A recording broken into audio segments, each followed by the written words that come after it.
మా అమ్మ నీవై కనిపించినావు, ఈ బొమ్మనెప్పుడో కదిలించినావు. నిన్ను చూడగానే పొంగింది రక్తం, కనుచూపులోనే మెరిసింది పాశం.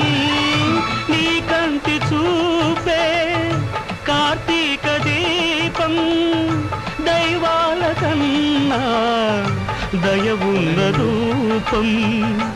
ఈ ఇంటి దీపం మా ఇంటిలోనా మహాలక్ష్మి నీవే, మా కంట వెలిగే గృహలక్ష్మి నీవే.